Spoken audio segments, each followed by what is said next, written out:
And as our country is diverse, as India, which is symbolized by plurality with different geographies, with different type of areas, we have different geographies. The ancient past of our country has ensured our ancestors they have built. And these important sites, our heritage sites, they basically stand apart beautifully today to paraphrase their story of delight, bravery, their valor and sacrifice before us.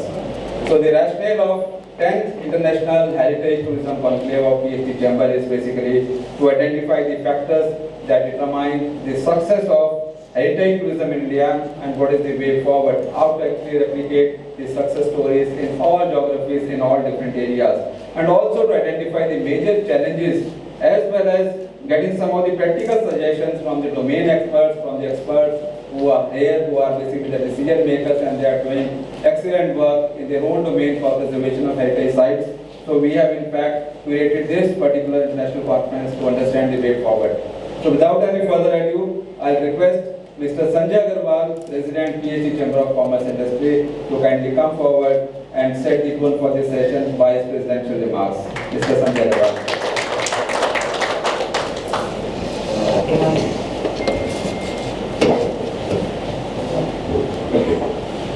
Good afternoon, everybody. This is President Prag, Additional Director General, Ministry of Tourism and Development India. His Excellency Mr. Conclave Inaugral, High Commissioner of the Republic of Seychelles. His Excellency Dr. Marian Sinsen, what is it? Is the correct pronunciation, sir? President of the Republic of Slovenia. His Excellency Mr. Milan Hovorka, Ambassador of the Czech Republic. President of the Socialist Republic of Vietnam, Mr. Ferdi Pay, Charge d'Affaires of the Republic of Indonesia, Mr. Anil Prashar, Chairman Tourism Committee, PhD Chamber, Mr. Pranav Gupta, Chairman Haryana State Chapter, PhD Chamber, Mr. Rajan Sehgal, Co-Chair, PhD Tourism Committee, Dr. Jatinder Singh, Director, PhD CPI, distinguished guests, members of the travel trade fraternity, friends from the media. It's really a privilege for me to welcome you all to the 10th International Heritage Tourism Conclave at one of the historic and heritage hotels of the area, Welcome Heritage Ramgarh, which has a regional history of more than 300 years. I myself was very surprised when I saw that I am actually going to stay tonight in this 300-year-old property, which has been so beautifully restored. And this is one typical example of heritage tourism that we all, as tourists, have always enjoyed. I will begin with a brief introduction of the PhD Chamber of Commerce and Industry. We were established in the year 1905, more than 116 years back, and we represent more than 150,000 industries and businesses from across the nation. We have created a niche for ourselves across the country, especially for MSMEs, in the field of policy advocacy and representing the interests of MSMEs across the country. The excellent work done by our expert committees, state chapters, international affairs committees and foundations on various subjects have been of something of great value that we count as our contribution to the trade and industry in the nation. Since the inception, our tourism committee of PhD Chamber has been working in various facets of heritage tourism, be it culture, architecture, or cuisine. PhD stands committed towards strengthening the tourism sector in India, especially the heritage tourism. The idea of heritage tourism conclave was conceived in the year 2011. With our collective efforts and your constant support, we continued the series successfully year after year. Past 9 heritage tourism conclaves in different parts of the country speak volumes about our commitment to boost the tourism industry and especially heritage tourism. I am quite certain that with your engagement and active involvement, the 10th International Heritage Tourism Conclave will build on the already strong foundation laid by the Tourism Committee of the PhD Chamber. India is a country with a rich heritage and ancient culture. So the onset of heritage tourism in India was long anticipated. Our glorious past and cultural diversity make a beautiful blend which attracts millions of tourists each year to to its heritage tourist attractions. Culture and heritage tourists usually visit cultural heritage and other historic attractions, archaeological sites, state, local, national parks, art galleries, museums, and such like attractions. These travelers say that the trips are more memorable than conventional holiday trips that allow them to learn something new in such trips. Culture and heritage tourists often extend their stay here because of the heritage activity. Majority of these travelers stay overnight at local hotels, bed and breakfast facilities, or on campgrounds. Culture and heritage tourists also tend to put more money back into the local economy, spending more than other kinds of tourists per trip. The Ministry of Tourism and Culture encourages heritage tourism in India by offering several benefits to the Indian states that are particularly famous for attracting tourists. The restoration efforts to safeguard valuable heritage assets at the government's end, in association with various agencies and organizations, are visible at places of historical significance. But there are so many places which still stand apart and require immediate attention. Preserving India's cultural heritage for enrichment and education of present and future generations is quite crucial. Hospitality and tourism are a very important component of the economy, and we need to ensure that it bounces back and thrives. I am quite certain that next half of 2021 will see a turnaround in tourism and hospitality industry. Let me just share on an anecdotal basis that from what I now hear is that the local tourism, domestic tourism in India has revived very substantially, and a lot of people are preferring to travel to their nearby places, but that in the end is providing a much needed relief to the tourism sector, but is also providing a very big relief to the tourists themselves, because the tourists has also been cooped up for long during the pandemic lockdowns.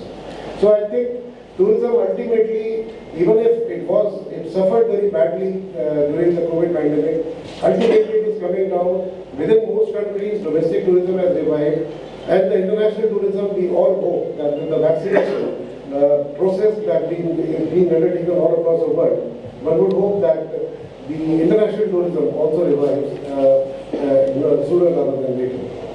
This conclave comes after a year-long Zoom meeting. The very thought of seeing your presence today definitely sets us in a very celebratory mode, and it reconfirms our faith in saying that there is an opportunity in every adversity. With the international travel remaining largely out of bound for travelers, the domestic travel, of course, as I just mentioned, has revived to quite some extent the fortunes of the travel and tourism industry. Today I believe that we shall be having some very interesting cultural programs also to celebrate our being together and to be having these physical functions which we have been missing for so long in the last year.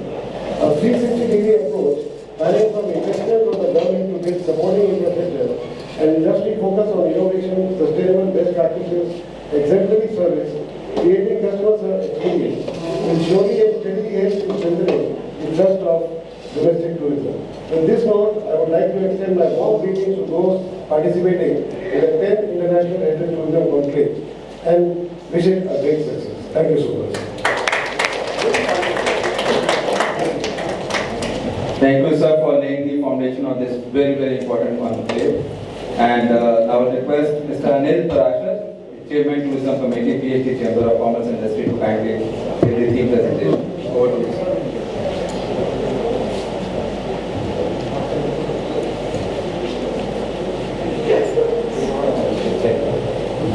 Respected Madam Bara, Excellencies, President Sanjay Agarwal,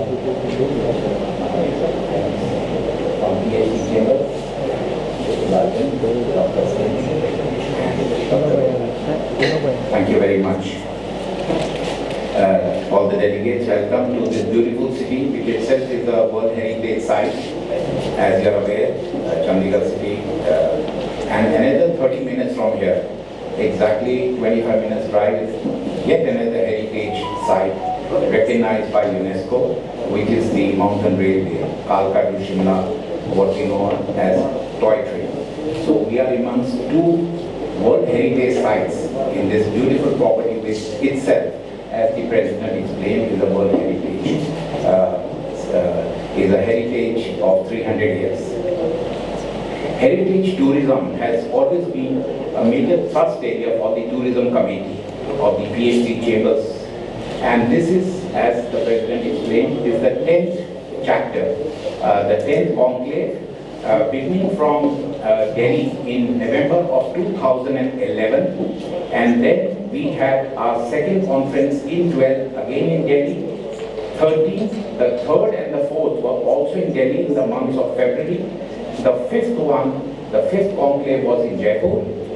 The sixth conclave was in November of 2017 in Gujarat.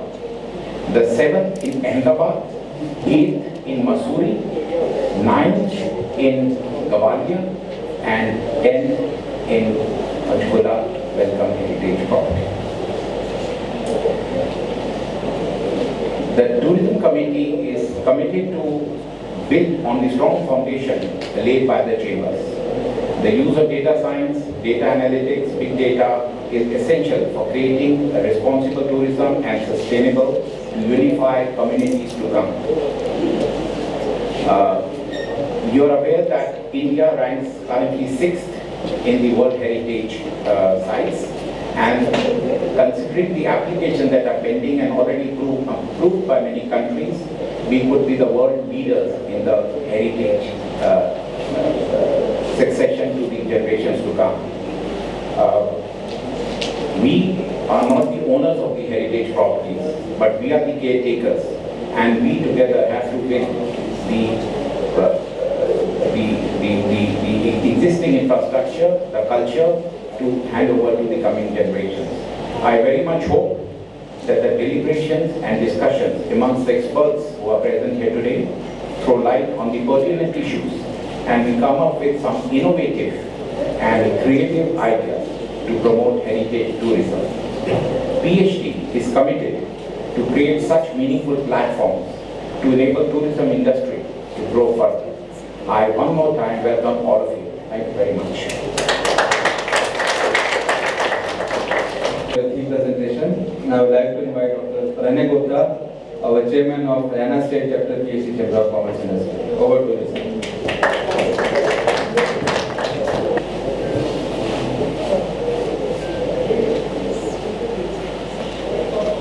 Good afternoon, everyone. A very warm welcome to Madam Rupendra Barar, the Additional Director General, Ministry of Tourism, Government of India. She is the chief guest today. Mr. Sanjay Agarwal, who is the President of the PhD Chamber of Commerce National Body. Mr. Anil Prashar, Chairman, Tourism Committee.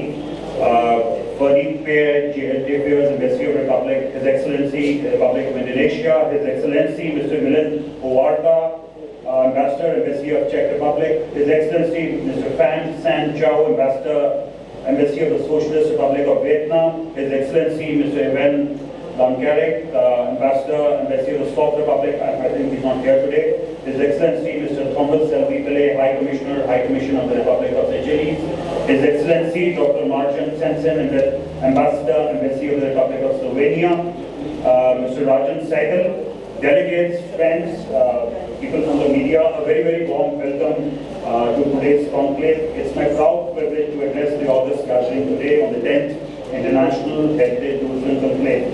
I'll start off by saying Atithi Devo Bhava.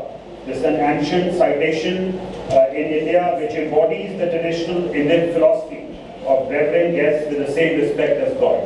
This is the basis of heritage tourism and welcoming guests in India. A guest has been held with high esteem in India since ancient times.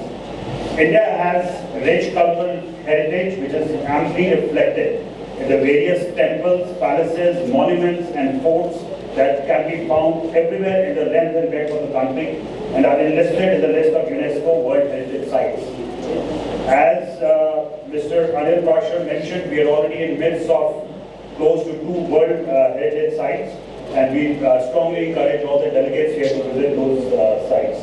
The finesse of Indian handwork, the richness of silk and cotton textiles, the ethnicity of jewelry, everything has come down as heritage from ancient times and is being kept alive generation after generation. Every food in India is a legacy and part of the Indian heritage, different in look and taste in every state of India. While the COVID-19 pandemic has affected all sectors of the economy, the travel and the tourism sector is amongst those expected to suffer the most prolonged impact. However, the pandemic provides an opportunity for India to take the lead in promoting heritage tourism, an important metric of soft power. India's cultural heritage is a potential consumer preference of the international tourists, and we should leverage the region's enormous cultural assets and religious heritage to receive tourism flows.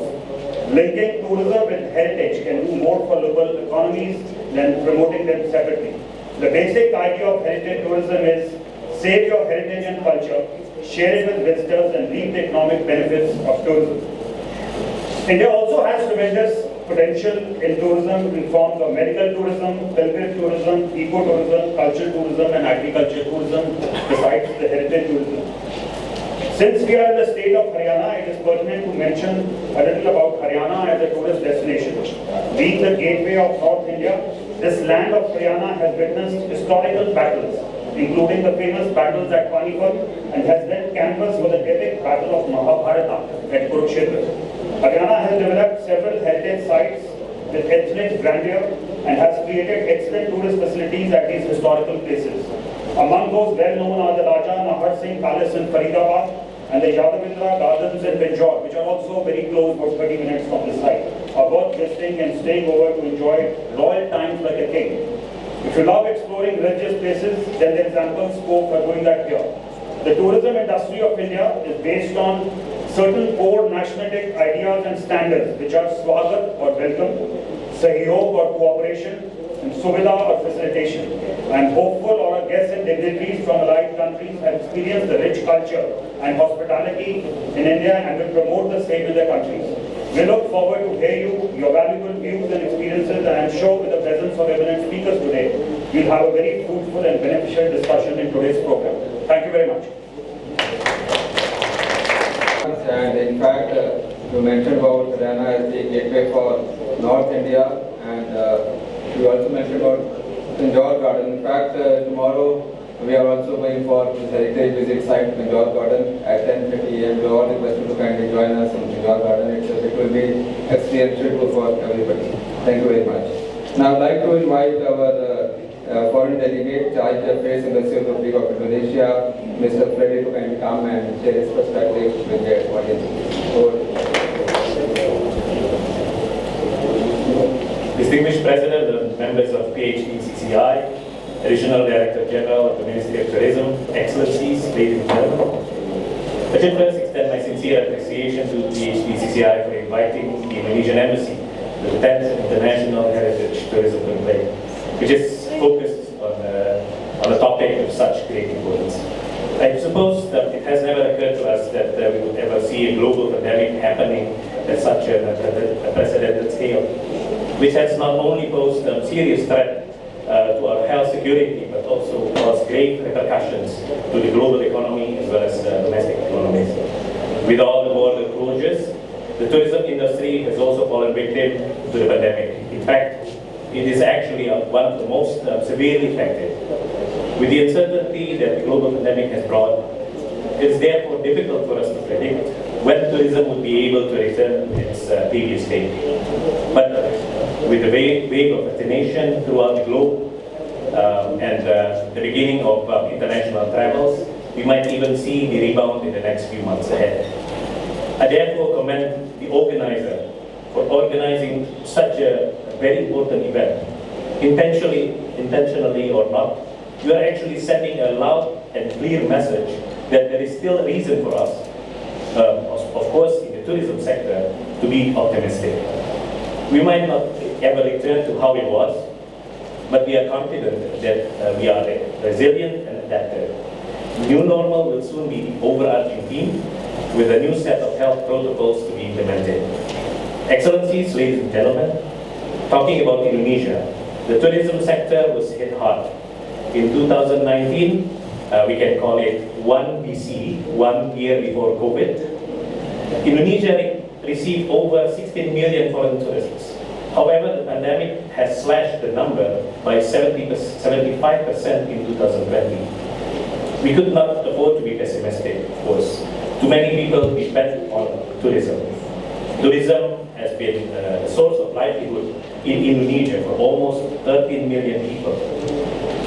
And tourism is also been declared by President Joko Widodo as the second most important leading sectors in the economy.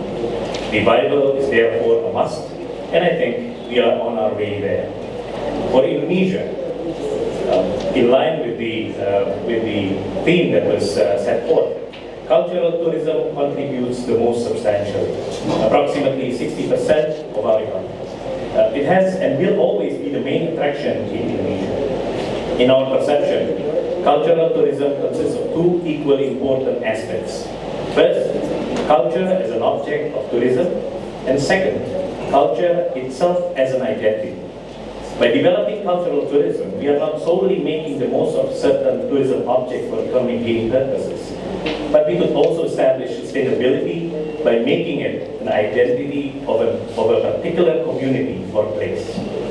Just to give you an illustration, the famous ketchup dance in Bali has been developed as a must-see attraction. Because the dance performances generate such a huge income for the locals, almost every village in Bali has its own dance group. And young generation would gladly learn and dedicate their life for this dance, thus preserving the legacy of ketchup dance for years to come. Promotion of cultural tourism also serves as a two-edged sword. This is of course not applicable only to intangible cultural objects like dances or visual arts, but of course also for those intangible ones, including heritage sites. The development, promotion, and use of tangible cultural objects will also be beneficial in making them prominent, visited by tourists, and at the same time generate income for its maintenance and preservation. Talking about Indonesia here, we have for long seriously promoted cultural heritage as a tourism object. For example, Borobudur Temple, Prambanan Temple, and Bali successfully became international tourist attraction thanks to methodical and systematic promotion efforts. But of course, the effort does not stop there. We have also enlisted 5 of Indonesia's heritage as part of the World Cultural Heritage Sites acknowledged by UNESCO, as India also has. We have enlisted Borobudur, Prambanan, Subak farming in Bali, Ombilin coal mining in West Sumatra, and the Sangiran early man site. The benefits of developing heritage sites, structures, buildings, and areas have also moved regional governments. So not only the central government, but regional governments as well to follow suit. However, such proliferation of promotion and exploiting cultural heritage as an object of tourism should be, of course, at the same time compensated by legal framework aimed at protecting it. Cultural heritage should not be abused in such a way that it would damage itself. Equally important, as tourism becomes a strong leverage to the economy, its development should therefore be sustainable. The sustainability that shall be ensured through proper set of rules and regulations. Indonesian Tourism Act, which advocates the promotion of tourism, including cultural heritage, is actually counterweighted by the Cultural Heritage Act ensuring conservation. The regulation also makes sure that any exploitation of certain cultural heritage will only be for the benefit of the people and its surroundings. Regional governments have also formed their own set of regulations supportive to this effort. For example, Bali. In Bali, promotion of its culture as tourism is based on the 3 Hita Kirana, the balance between 3 aspects: human, nature, and the creator. And of course, the development of cultural heritage as tourism objects should be centered in people, community, society, and values that have been transmitted through generations. Excellencies, ladies and gentlemen, the formula of promoting cultural heritage is yet to be fixed. As each country, all countries present here, we have our own formula based on our own experiences. But this is actually where sharing of knowledge, sharing of experience, and sharing of best practices is important. Some of Indonesia's heritage has also a strong legacy to cultures from the region. Many of our tangible and intangible heritage even derive or were strongly influenced by India. For this, cooperation and collaboration to exploit our strong legacy and links are also important. As a matter of fact, through the twinning program, TWC of Indonesia and Archaeological Survey of India have agreed to jointly promote Candi Prambanan and Borobudur, a Buddhist and Hindu temple in Indonesia, with Taj Mahal. We hope more could be done in this sphere. To conclude, let me assure you, colleagues, at this auspicious event, Indonesia is strongly committed to explore new ways and avenues for pushing sustainability in our heritage tourism. The Indonesian Embassy is here, in fact, to contribute constructively. I also sincerely hope that this important conclave would not only provide us with strong opportunity to engage in fruitful discussion, but help us to show the light at the end of this dark and gloomy pandemic tunnel. To end my special address, allow me to showcase a short video presentation on Indonesia tourism, heritage tourism, hopefully for your viewing pleasure. Thank you.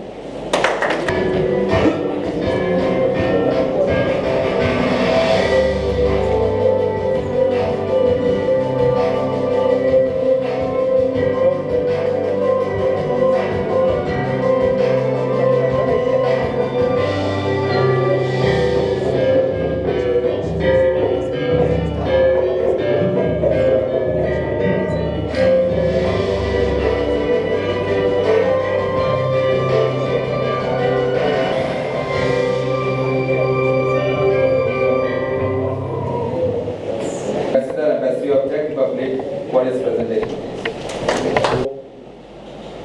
Traveler's confidence. But I would also tend to say that it is not just about threats. The crisis is also about lessons learned. And it could also be a good opportunity to reflect on tourism of tomorrow. And here immediately, issues like sustainability, resilience, and digitalization come to my mind. And we know that a lot is at stake. How important tourism is for the economy of any country, definitely generating huge revenues and foreign exchange, boosting domestic industries, and at the same time creating high-skill jobs.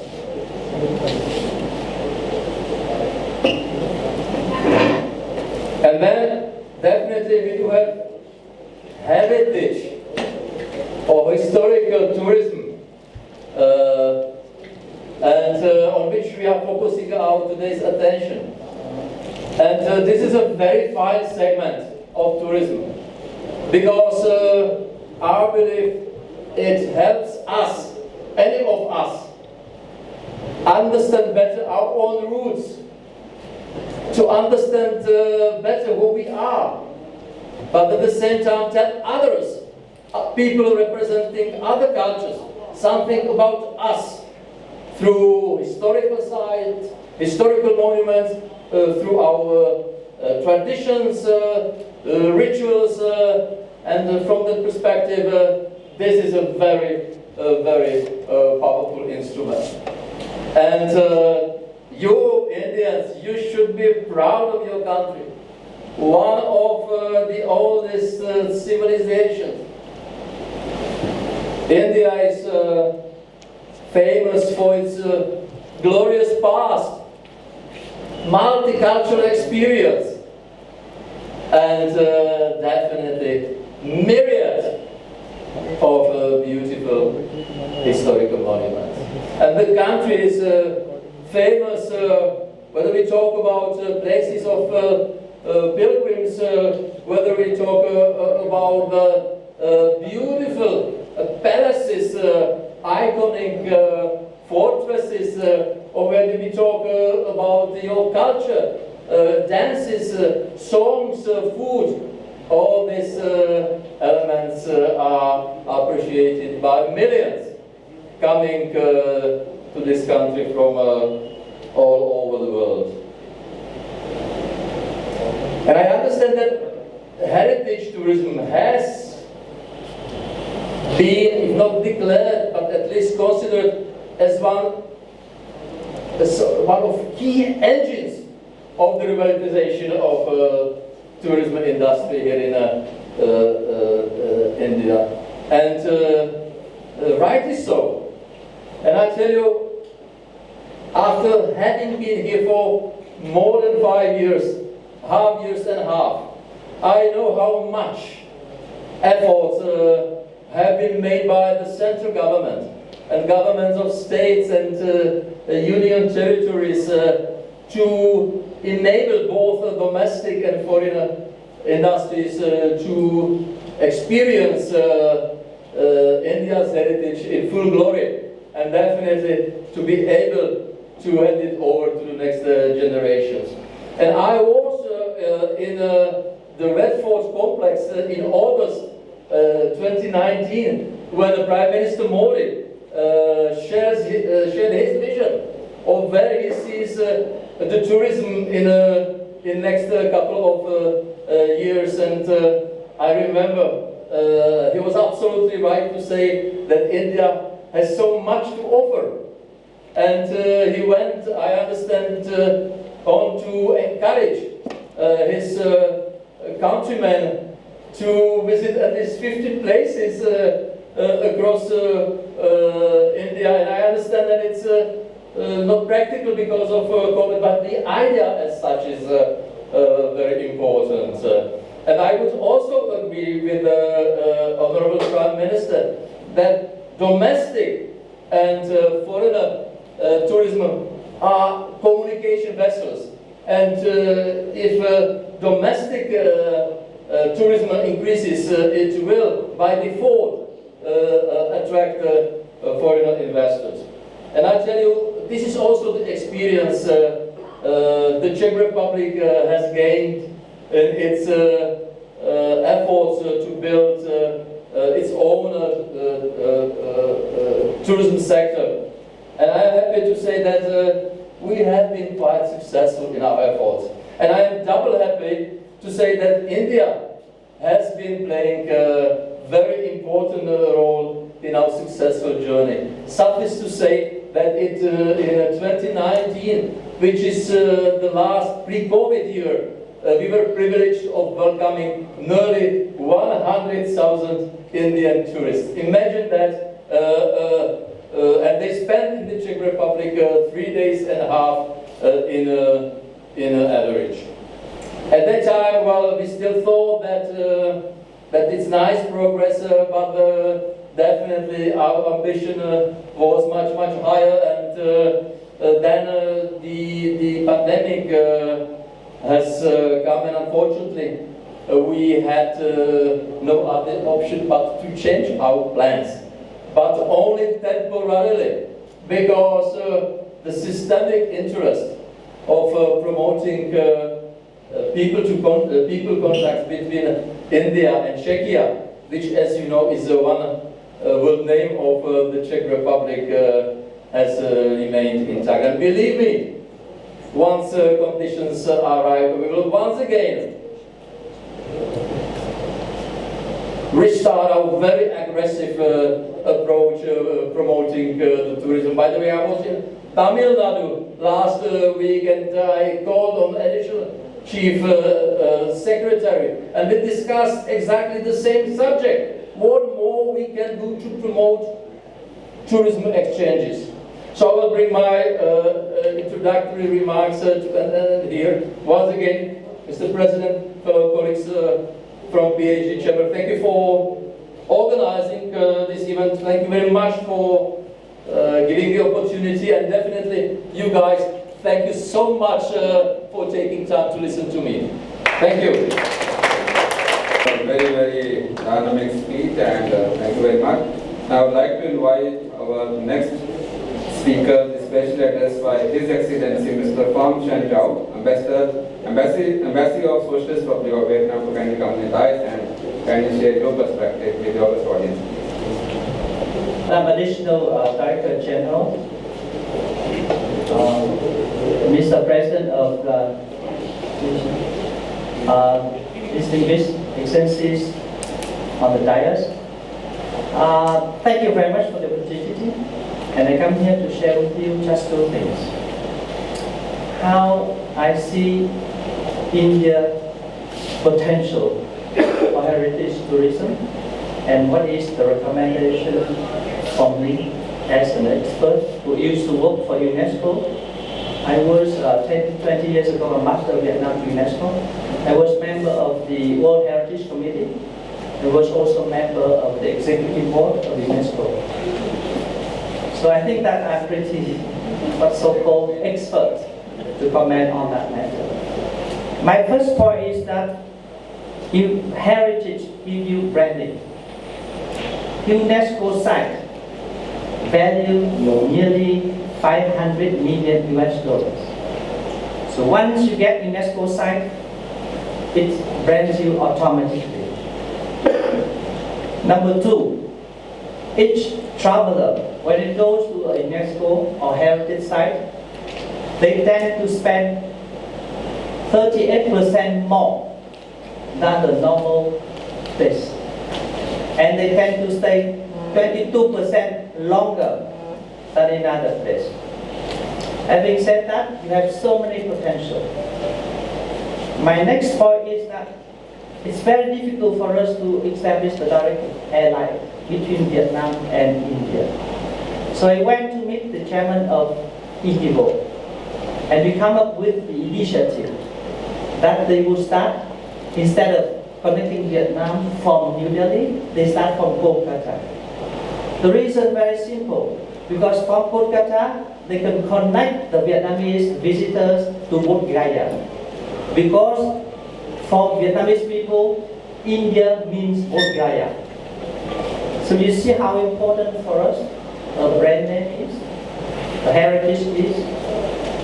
So thanks to Lord Buddha, thanks to Bodh Gaya, many Vietnamese people come here first, and then they explore other places. I tell you another story. Recently, the tourists coming to Singapore is surging up. What is the reason? Because last year, UNESCO, the year before, UNESCO decided to recognize street food in Singapore as intangible cultural heritage. So it put in Singapore, not only shopping, no longer, just to enjoy the food on the street because it's heritage. And at the same time, when it was ambassador in France and Belgium, France have nearly 47 UNESCO sites. And then come after that is Italy. Those two countries attract the most international visitors in the world. And when it comes to Belgium, why Belgium, a tiny country? I was ambassador there. They attract so many visitors simply because the King of Belgium decided to inscribe Belgian beer on the intangible heritage list with 1,000 kinds of beer. And people just come there to enjoy the beer. Having said that, I want to stress. Yes. So, India, I think that India should be triple, combine France, Italy, Belgium, Singapore. Because you have so many potential in terms of food, in terms of drink, in terms of heritage, in terms of property.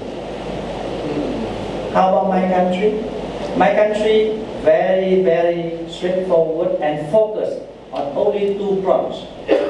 One, we develop sea tourism. If you want to go to the beach, go to Vietnam. So many beaches, resources around it. Number one. Number two, if you want to go to the heritage, go to Vietnam. We have many heritage. Of course, that's much less than as compared to India. And what is important in our system, once you got a heritage, We ask the government to focus money on building infrastructure for that one in order that place booming up. And when it's become a driving force to drive other areas. And number two, we ask the government to focus on it in order to address poverty. No poverty surrounding the heritage.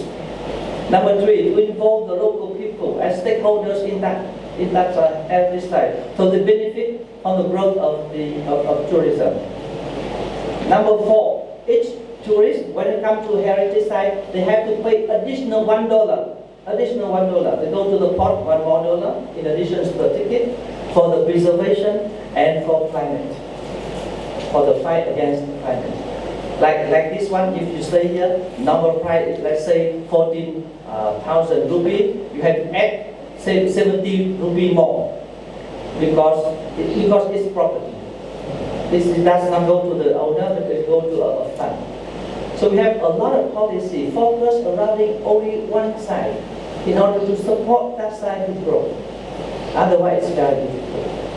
I still remember that when I was in UNESCO 20 years ago, I fought for my country to have one side inscribed under this. It's a cave, natural cave. And since that, the government decided to build an airport. Building an airport costs tremendously. But once you have the airport, then you have direct link. They have direct airlink, they have many visitors. And you have many visitors, the economy is booming up. The economy is booming up, the neighboring area is benefiting. So that is my first part. My second part, very simple. I strongly recommend all people here who are involved in heritage to make a club of heritage, hotel heritage. I know that there's a heritage association present. But heritage, so that you can come up with a package to promote to help us. My determination is to cover all 28 states in India. I have covered 20. My determination is to cover 36 properties, UNESCO site in India. I have covered 25. But I don't have any support from anyone. So please group together and support people like me. So I will become the ambassador of your heritage in my country. I will still pass on the message. So that is the first recommendation. The second recommendation, I learned about the initiative of going and visit as ambassador of Czech, which just mentioned, of Prime Minister Modi. 15 places. I cover, 9 out of these 15 places. Except Hampi, except some places, I cover Kodaka. Some is very easy, like the Red Fort and the Taj Mahal. But I think when you make a program, involve expats like us. Don't just stick to Indians. Because if you involve us, we will be the messengers and support you. So communication, PR is very important in any business, especially in hospitality business and especially in heritage business. Because heritage business involves education and learning. And that part, foreigner will play a very important role. With that, I'm happy to announce that my country will attract more than 18 million visitors every year. So this is a very big number. With that, I thank you very much and I wish you a successful conference. Third advice, your recommendations are well taken. Definitely will ensure that the report that we make post this event, your recommendations will definitely. I will invite our next speaker, the special address by His Excellency Dr. Marjan Senson, Embassy of Republic of Slovenia.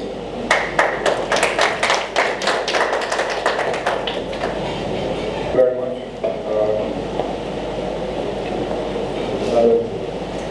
Additional Director General, colleagues from other countries. Well, first of all, I have to say it's difficult to speak after so many wise men were speaking. So the best would be to stay silent. But I'll try to say these things. First of all, that India is certainly a country that is worth to visit. I can tell that even during my years when I was a student, India was a fairy tale land. And this was back in the 1970s. So I decided to visit India 4 years in a row during my study time. I did my exams very quickly just to have a quick jump to India by road, not by plane, and back to Europe. And this was part when I visited certain areas which are famous, from Orissa or Odisha nowadays to Kashmir, to Mumbai, and Banaras and others.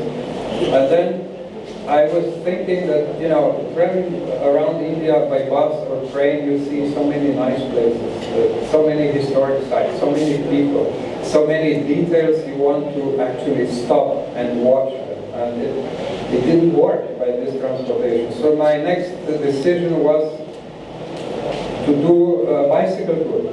So I took my bicycle, I did the tour in the Himalayas for 2 months from Srinagar to Leh, and then Manali and Badrinath and Nainital. And this was something what I wanted to do, because this is how I was able to actually get in close touch with historic sites, especially the monasteries in Ladakh and the people and all other places. So this is also something, if we talk about tourism, that actually really helps to better understanding among people. Because, you know, nowadays, I'm afraid a bit about COVID, because we cannot communicate directly so much. And then we grow stereotypes, and then we have strange thoughts about other cultures and other people. It's not very good. So that's why I hope that the tourism will start growing again. And what some of my colleagues said before, it's very important to survive for them. And as Vietnam or Czech Republic or Indonesia, in Slovenia, tourism is also an important part. You can see a few of the slides here. We have a very diverse country in a very small area. This is something which doesn't happen everywhere, because you can see the Alps, you can see the Mediterranean, you can see the plains and many other things which have a unique experience when you go there. So when the COVID struck, our government tried to find a solution how to make these people who work in tourism to survive. What we did, we actually distributed vouchers for 200 euros to every growing-up person who visit places around Slovenia during last year. And we did actually extend this to this year. This is not like dumping or something, it's just that we need to help the people who live from tourism and they could not do anything because there were no visitors. So we gave them this opportunity for domestic guests. We actually have developed tourism in multi directions, because in the old times, I remember tourism was just going to the place to see the nature, have a good food, and maybe see an old building and go home. This is now getting much more structured, because, as it was mentioned, one of the options is to declare a certain place as UNESCO location, or food. We have a specific, like a walnut cake in Slovenia, for which we struggle to somehow declare it our national heritage. And this was adopted by the European Union has this policy. So we help each of the member states to keep their identity, and each country can declare some of their food or beverages. Ambassador of Vietnam mentioned Belgium, for example. So everybody is actually struggling for his little piece in the world, which is good. So we'll get more and more aware what is a the difference of one country to the other. And so we are also now trying to bring back old habits, old music, old arts, handicrafts, which were almost forgotten, because, you know, we were moving towards modern society. And then luckily enough that there are still some people who know the old arts, and now the good thing is that we actually are aware that this is something good. We don't know these kind of people who, like even the shoemakers are not everywhere now.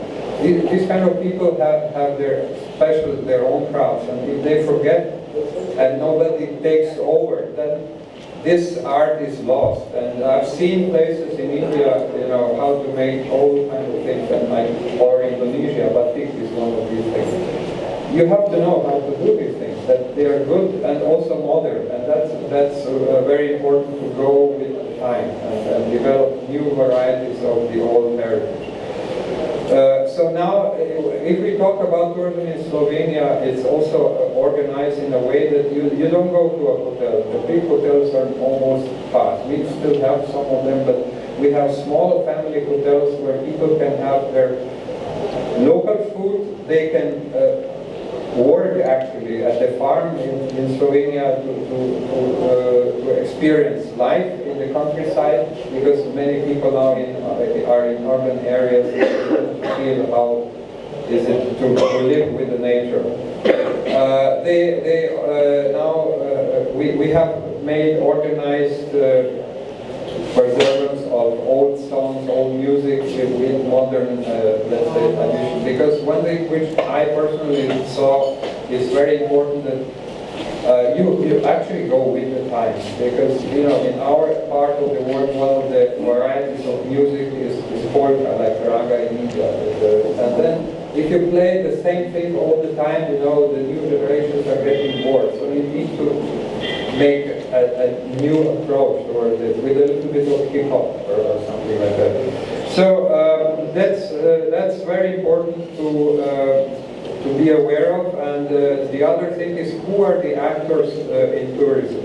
Of course, the government has its role, and it has to, because every person has its own ideas. And if we find a proper balance between the governmental support and private initiative, this would actually make probably the best possible result. So I think that also the last point I would like to make is also to identify heritage sites properly. And what we do, we declare certain areas protected, natural parks, or different levels of parks. So some of the areas are protected to the level that even the local people cannot build new buildings. They can renovate the old ones, or maybe do something new, but in the same style. So the local heritage is preserved. This goes to different levels, so this will help us. And then the final thing is, of course, we all like tourists, we bring them, and then suddenly some places get famous, and then we have thousands of cars rolling in, and then we have a problem. We are destroying the nature. So it's very important to have in mind to preserve the natural heritage, to organize so-called like green tourism, to use either electric cars or different kind of transportation, and keep too many vehicles out of these small areas which are very beautiful and very sensitive. I wish you success in your events. I think this is very good that we have the opportunity to exchange our experience, to promote our countries. I'm sure everybody of us, we love our countries, but we also like others to know our places. So you're welcome to come to Slovenia as well. Slovenia and Czech Republic are not so far apart, so you can take your bicycle. It will be popular. So they are, like in Canada, when I served the last time, they actually organize bicycle tours in Central Europe. So Czech Republic to Slovenia, you get from the mountains and having a good beer in Czech, and then Slovakia, and then Austria, and then Slovenia, and then you come to the coast and go swimming. And have a nice Chile, High Commissioner of the Republic of Czech. Over to you, sir.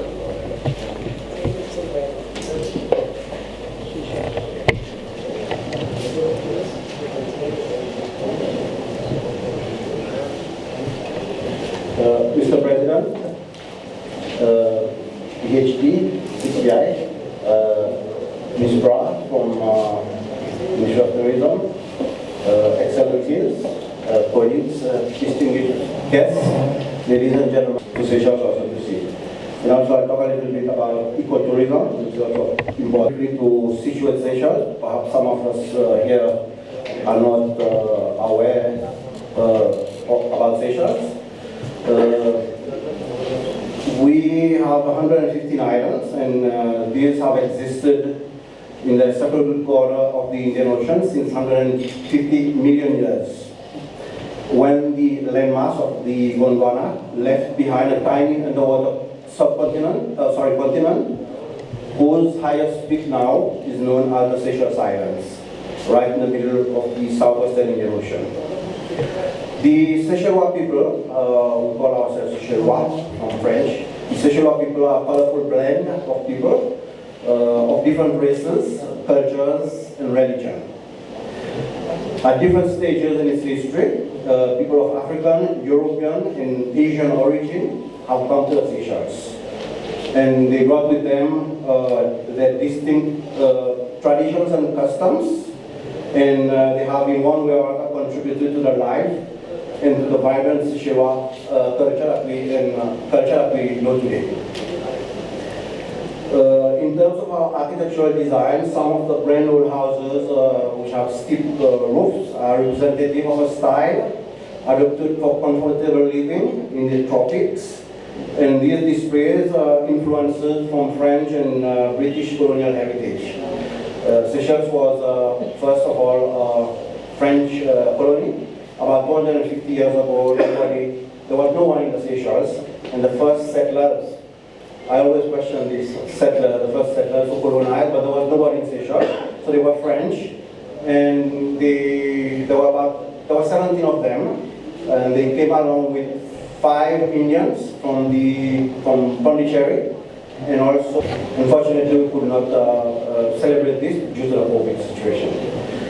Anyway, Seychelles has a population of only just under 1 lakh, and we have 2 UNESCO. We have the Vallée de Mai, which is a valley and where grows, probably you've heard about it, the coco de mer, which is a double nut and the heaviest nut in the world. And also we are custodian to the magnificent Aldabra Atoll, which is the world's highest raised atoll, and it has a population of 1.5 million land turtles, more than the people. Anyway, marine life in Seychelles, as you would probably guess, is very prolific, and we have several national marine parks offering an ideal introduction to the underwater delights of the inner islands. So, due to our extreme isolation, Seychelles has received more than its fair share of nature's bounty. And today, with nearly half its limited landmass set aside as nature reserve, the ecological integrity of its islands remains intact, providing the visitor with some of the most unique ecological experiences to be found anywhere. So, as I mentioned earlier, to us, the preservation and conservation of our environment is extremely important. So in Seychelles, we practice a lot of what we call ecotourism. And if I may briefly describe, according to our Vision 21 blueprint, it is viewed as a specialty segment of the larger nature tourism or eco-travel market, which covers a variety of travel industry segments, including adventure, heritage, culture, educational, and sports, all linked together by an emphasis on fun, environmental sensitivity, and social responsibility. End of quote. So the Vision 21 blueprint places great emphasis on promoting tourism development that takes into account the need to protect and conserve our natural environment. So, ecotourism is all important for Seychelles tourism as it points the way to protecting the unique Seychelles environment, which is one of the basic USP of the islands and proverbial branch upon which we are seated.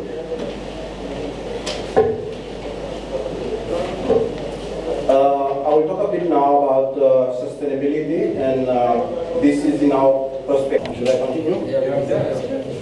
In today's jargon-filled world, the term for sustainability and sustainable tourism are becoming more and more common, but in many cases, their exact meaning can remain unclear to the layman. At its heart, sustainability is all about sustaining resources or avoiding the depletion of resources, whether they are environmental, economical, or cultural. That said, sustainability can be practiced across many sectors such as fashion, where clothing is made in a way that is kind to the environment and is exploring a destination while respecting its nature, environment, and people. This is being practiced by new generations of social travelers who are effective globetrotters with a conscience when it comes to interacting with destinations that are visiting as opposed to mass tourism, which focuses primarily on generating income via the cruise industry, hotel tour packages, and giant beach parties. Seychelles is not that kind of country. We do not practice mass tourism. We have a certain number of tourists that we are allowed to visit any one day, maximum 7,000 people, tourists per day. So, because we don't want to put any undue pressures on the system and the environment, because we want to conserve.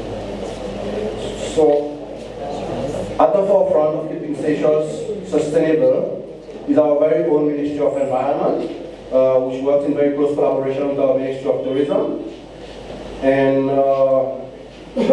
so its future plan to maintain and its future plans for waste management with a specific aim of reducing the amount of waste going to the landfill, which produces unwanted greenhouse gases, consumes scarce land, and releases dangerous leachate into the environment.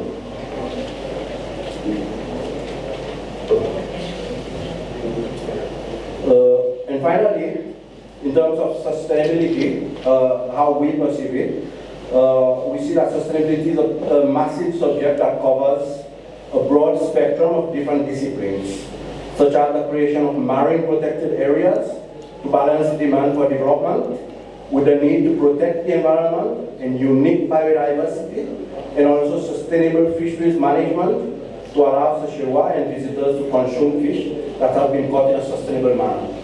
And our second most important industry after tourism is fisheries, of course. There's a vast ocean and explosive economic growth. The need for sustainability also underpins Seychelles' exploration of the ocean for biotechnology, as well as its research into alternative forms of energy, such as that provided by, for example, wave power and solar farms, to lessen the load on imported and increasingly expensive forms of power production.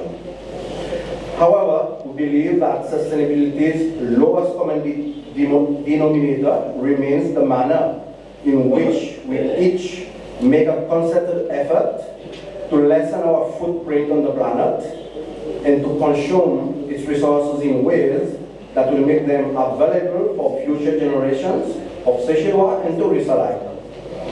It is when, as individuals, we truly begin to change our habits to take into consideration the broader, long-term needs of our environment and communities that we most favorably affect our prospects of success. May I say something? I would just like to say something about the COVID situation in Seychelles. We have been spared all along, as I mentioned before, we depend on tourism. And around Christmas time and New Year last year, we started getting cases, alarmingly, community transmission. And that was started off with 10 people, and then actually we have over 1,000 people who have that. So we had to close our borders to tourism. And as you would imagine, it has affected greatly our economy, and actually our economy is in crisis because we depend a lot on tourism.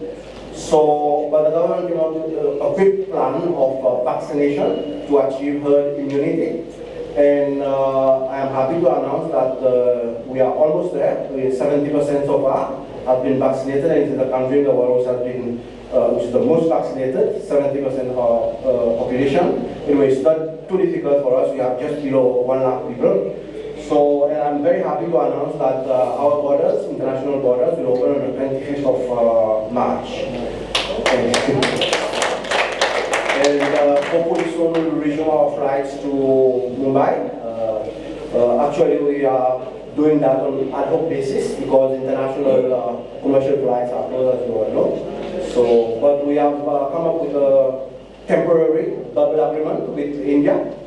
And we are looking to ways of also, because our national airline Seychelles is also assisting with the Vande Bharat mission, because in Seychelles we have a great number of Indian workers and from other countries also. So they are coming back. So our national airline is helping with that. So we look forward to seeing you hopefully soon in a couple of weeks. So anybody can come now after the 25th of March. Thank you for your attention.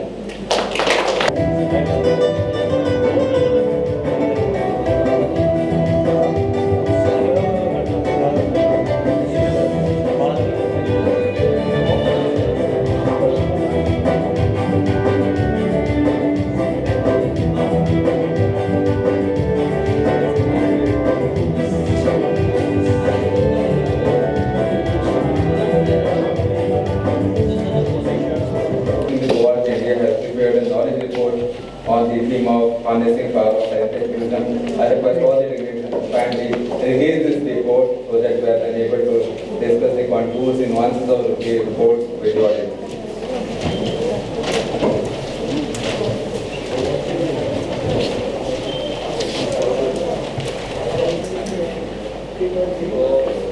So good evening to everyone and namaste.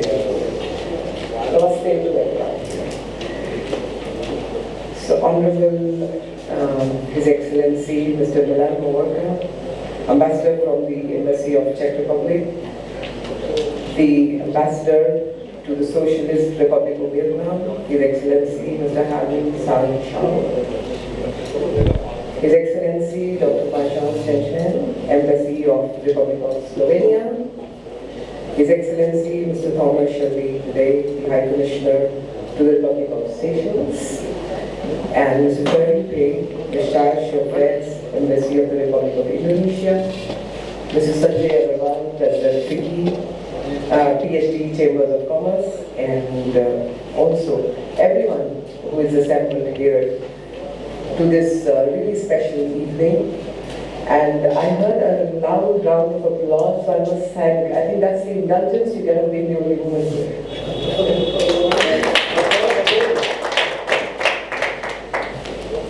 So it's indeed a pleasure to be here this evening on a subject which typically requires me never to, and for somebody coming from actually the revenue service, and Sanjay was asking that how is the change for somebody moving from a revenue service environment to be working in tourism.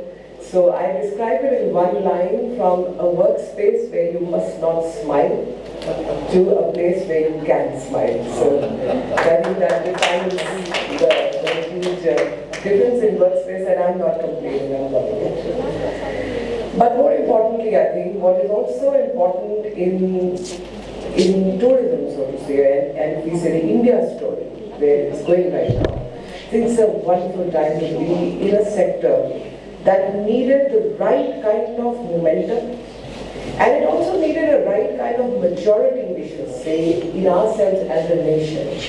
And today, as I stand here, the Honorable Prime Minister of India has unveiled the India at 75 in Gujarat from the Sabarmati Ashram. So India shall be celebrating next year its 75 years as an independent country from the colonial rule. And today marks the 75 weeks to that journey when we shall cut our birthday cake as a country which got free. So indeed, I think it's a very, very special day, therefore, to be having this meeting, this convention, this seminar, this brainstorming, whatever we may call it. So an auspicious day to also therefore recall about heritage. For a country like ours, and His Excellency, you mentioned a country which is so ancient that it is hard even to go back to how ancient. If you look at the carbon dating, we probably are part of the Big Bang theory too. We are part, perhaps, of the journey of the sapiens, when there was a conflict going on between sapiens and the Neanderthal man. So maybe that old, maybe at least as old as having the oldest living city in form of Varanasi. But at the same time, also being a country which is today being driven by a lot of modern, not only technological but also infrastructural development. After all, is it not the Indians who drive the Silicon Valley in the US? So I think that's why I say it's a fantastic time to be in a place like tourism, which allows you to showcase an amalgamation of everything that is layers and layers of us, layers of the civilization, layers of the heritage, and yet bringing it to the world in a manner.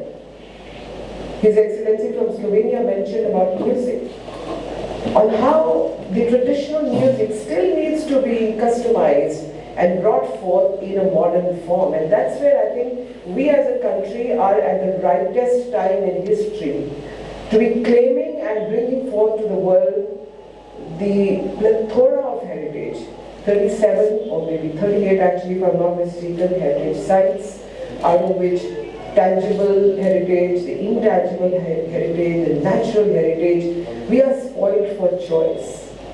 And when we look at branding ourselves, I think that is one of our biggest challenges. What to brand ourselves as? Because if you look at the spiritual wisdom of our country, it is so deep and so immense. And not only today, but even in time when people needed to walk across continents, you had people walking to this land of ours. If you talk of food forms, it's just, I'm sure all of you have been in India for a while and you'll agree, the food forms are just so many.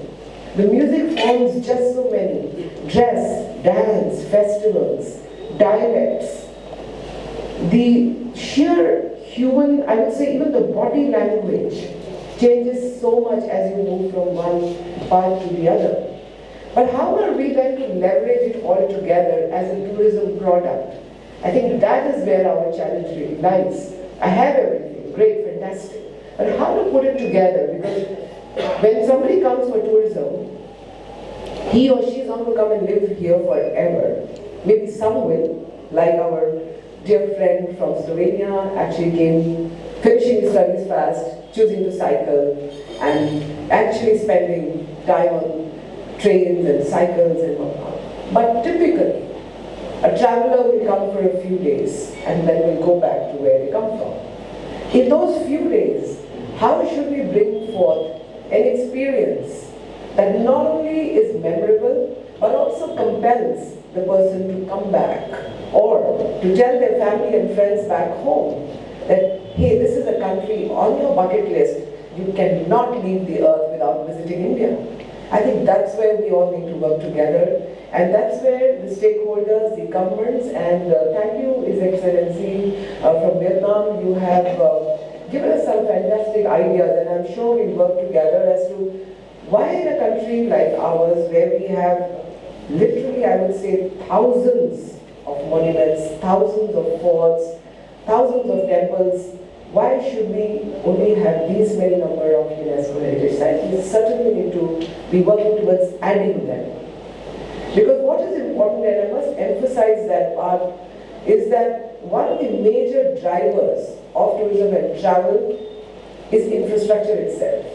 And if we see how we have progressed in the last few years in terms of the number of airports getting added, the number of routes actually getting added, the road network today being second largest after the US, we really have come a long way.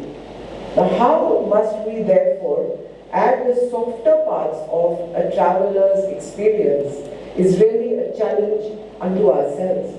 And PhD Chambers has been doing quite a few sessions in this period of lockdown last year, and I must congratulate them that they've actually managed to bring forth a lot of subjects and topics which hitherto have remained a little under the cupboard, and we do need to address them. And therefore, when we talk of infrastructure, we certainly cannot be not talking of social infrastructure, and therefore bringing ourselves aware to the challenge of making sure that we are a country that is not just safe, but is also perceived to be so, is an important part of the challenge, because as we take the narrative of Atiti Deva Bhav forward, in the more human part of it, but how to have structures that shall actually make a traveler feel that he or she is in a safe environment. And to that effect, I must share with all of you that off and on efforts have been there. There has been tourist police in 12 different states in the country. However, there have been gaps, and that has been studied. We had the Bureau of Police Research and Development actually commissioned a study, and we and they partnered. We've come out with a report, and very soon a pan-India structure would be in place. And the initiative has been taken up by the Ministry of Home, so therefore once it comes from that level, there is no question of it not happening. So we do look forward to a far more robust system of creation of those structures. If we look at the third very important parameter, again related to infrastructure, but the more, I would say, the more softer part of infrastructure is the sanitation bit.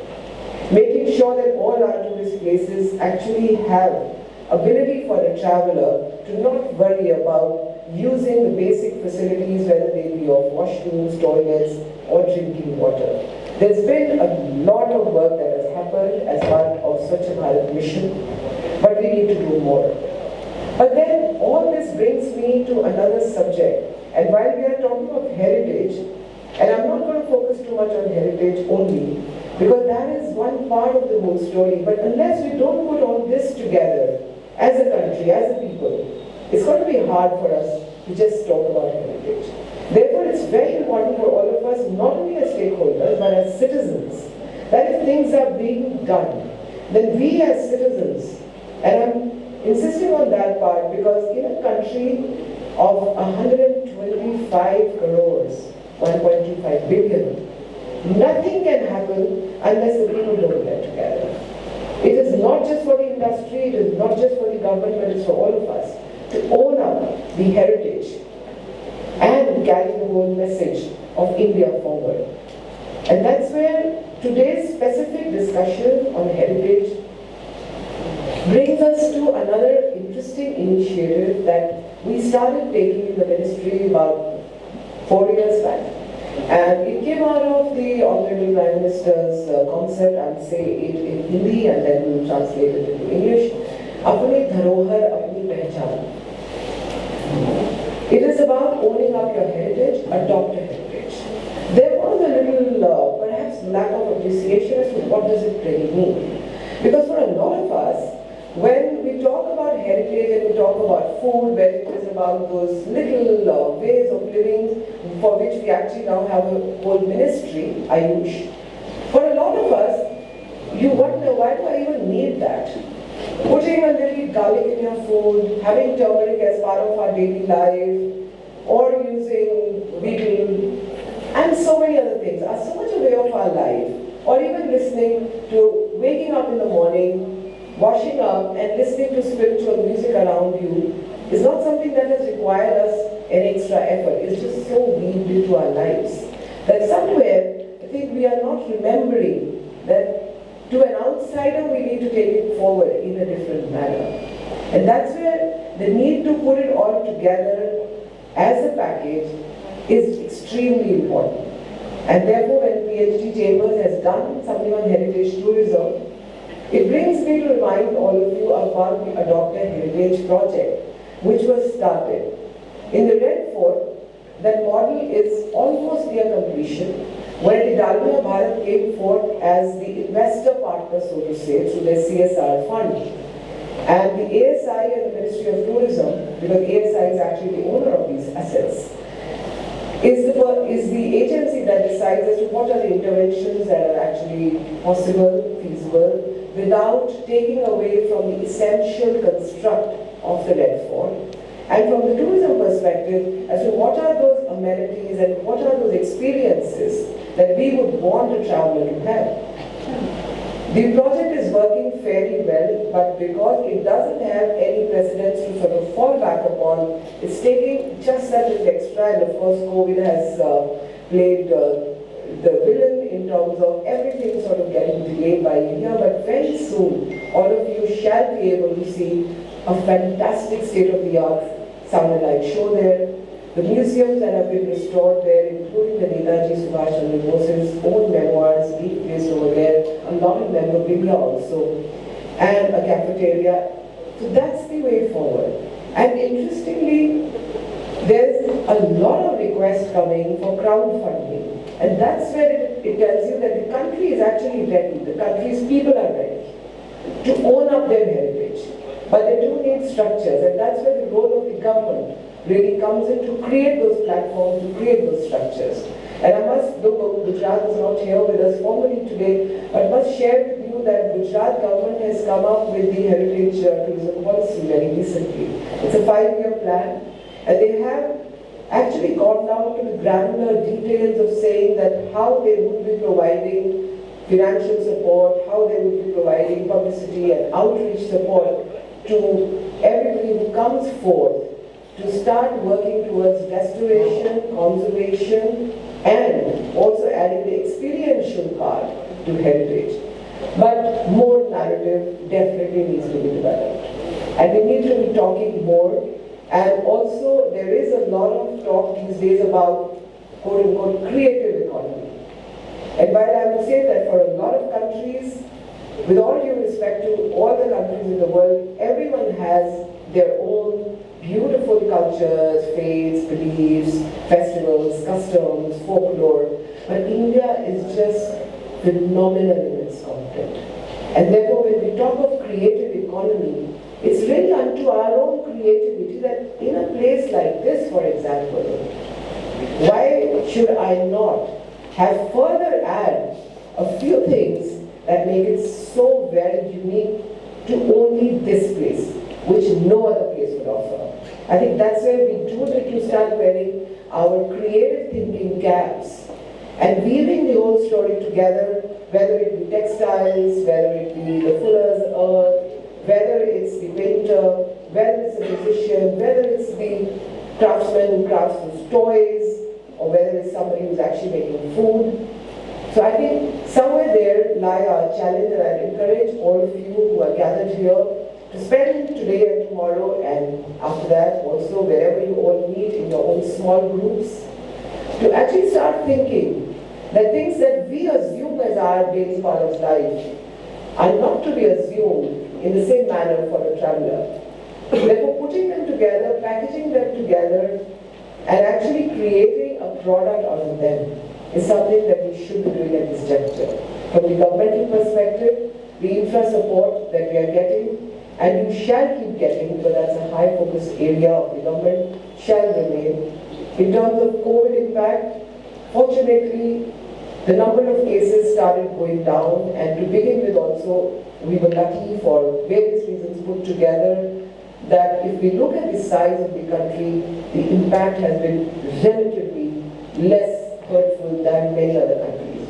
Having said that, it is still not time to give up caution. We still need to be careful, definitely need to respect protocols and take the vaccination drive as it goes forward.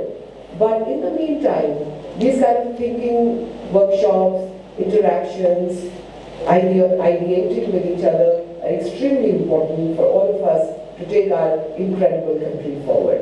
So with those words, I'd like to thank PhD Chambers and all our friends from other countries who have actually gathered together.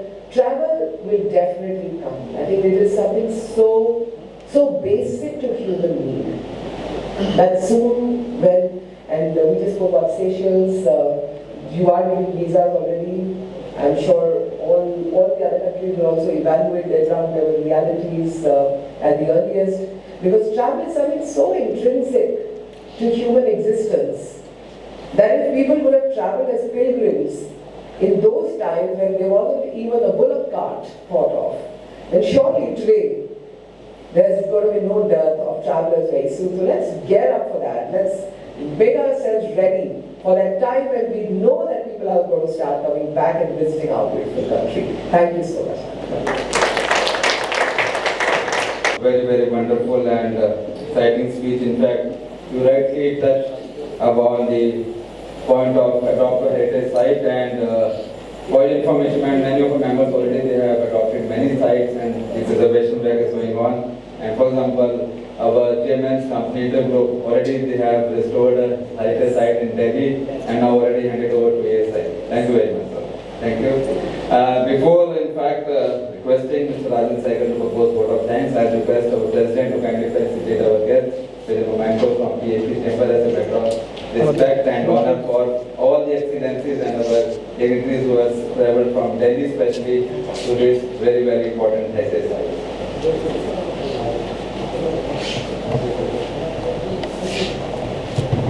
We can start from the extreme left.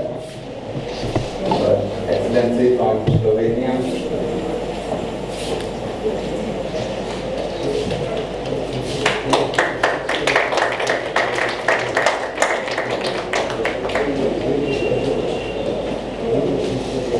Excellency from Czech Republic.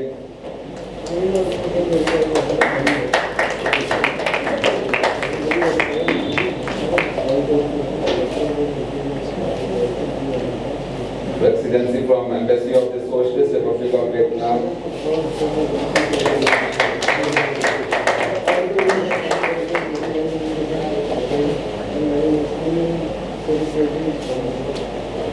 Your Excellency from Seychelles.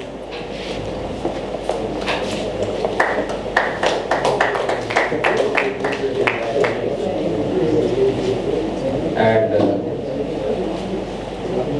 thank you, sir, Mr. Coordinated by Charge the Affairs and the Civil Republic of Indonesia.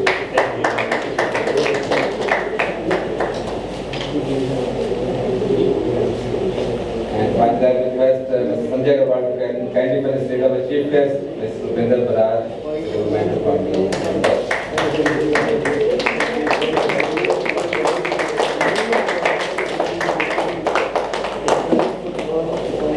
Thank you very much, sir. I would like to invite Mr. Rajan Saigal, co-chairman of Tourism Committee, PhD Chamber, kindly deliver vote of thanks. Good afternoon, everyone. For such a great day, I think this clap and this strong message will go to Corona that we are much stronger than you. So we are gathered because travel and tourism means traveling, meeting people, going and staying in a hotel, eating, shopping, which all we are doing. I am grateful to all the people who have traveled all the way. So this is actual tourism because we were only depending on Zoom or webinar for the last 1 year. I think this is a great day by PhD. So I would like to thank first of all Mrs. Rupinder Barar, Additional Director General, Ministry of Tourism. She is our guide, give us lots of guidance, support. And we are really motivated that you have come and given your presence. And then we are again grateful to all our ambassadors, His Excellencies. You have given us a great learning. I have spent more than 35 years in the travel and tourism, but I learned so many new things from you today, from all of you, which I start working from Monday because tomorrow and Sunday I will be playing golf. So Monday I will be start working on that, sir. So I would also like to thank our dynamic president, Mr. Sanjay Agarwalji, when we told them that we want to do this physical event because we don't want to break. This is the one of the big thing of PhD Chamber of Commerce. Whatever we start, we never break. So this is our 10th edition of Heritage Tourism Conclave. And ma'am, in the Parliament of India, this was raised that this is the signature event of PhD Chamber of Commerce, Heritage Tourism. So we'll do this in a continuous way. Then Mr. Pranav Gupta ji, our Haryana Chairman Chapter, Mr. Anil Parashar, my colleague from the travel and tourism industry, Dr. Jitendra Singh, Director who looks after tourism, and I want to take the name of Sulagna Ghosh. She needs a big clap also. Then we have Sagar sitting backside. They have done a great job. All the distinguished members who are all present here, because it's very difficult. It's a very important subject, heritage tourism, but to preserve this heritage properties, it's very difficult, to preserve this property. The dynamic family of who owns this property are sitting here, and I know how difficult to preserve. When we are doing our last year heritage tourism conclave at Scindia's Palace in Gwalior, we invited Mr. Amarnath, the great chairman of Membrana Group. He said, when I restore the heritage property, by the time I restore it, I became heritage, It's very difficult to maintain and these properties. And I would like to also thank our partner, Ministry of Tourism, Government of India, Madhya Pradesh Tourism Board, Rajasthan Tourism, Interglobe Technology, IRCTC, our knowledge partner, ORG India, our sustainability partner, United Nations Global Net of India, then hospitality partner, Welcome Heritage. A big clap for our CEO, Welcome Heritage, Mr. Avinash Manani. And our stay partner, Kila Ramgarh, Mr. Chandela family, the senior, the youngest, and the daughter-in-law is also, all family members are here. Great, thank you. And we have some travel association partners also, the Indian Heritage Board, which is again represented by Mr. Chandel. Then we have our Domestic Tourism Association. Our president, Mr. P.P. Khanna is here from Domestic Tourism Association of India. Then we have Travel Agents Association of India. The Honorary Secretary, Mr. Gaurav Dogra, is representing that. Once again, it was a great day. Thank you very much. And in fact, I take pleasure in announcing you that last year on 13th March 2020, we did our 9th edition of Heritage Tourism Conclave. Now today we are on 12th of March 2021, exactly 1 year after we are doing this 10th edition. So that was also a physical event, and this is again a physical event. So BC and PC, before COVID and post COVID. So we are maintaining this continuity, therefore the tagline of sustainability, in fact, we are consistent in maintaining our sustainability. Thank you very much. Thank you. And in fact, ladies and gentlemen, this is the end of the first inaugural session. I would like to invite everybody for joining us for a cup of tea for 10 minutes, and then we'll start with our next session. Thank you very much.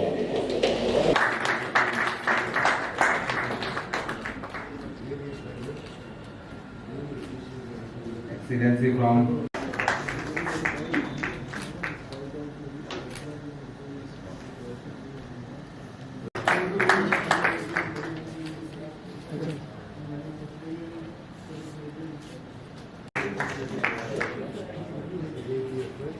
and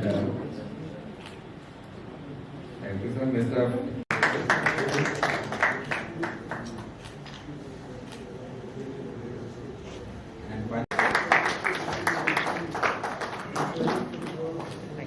Thank you. Thank you.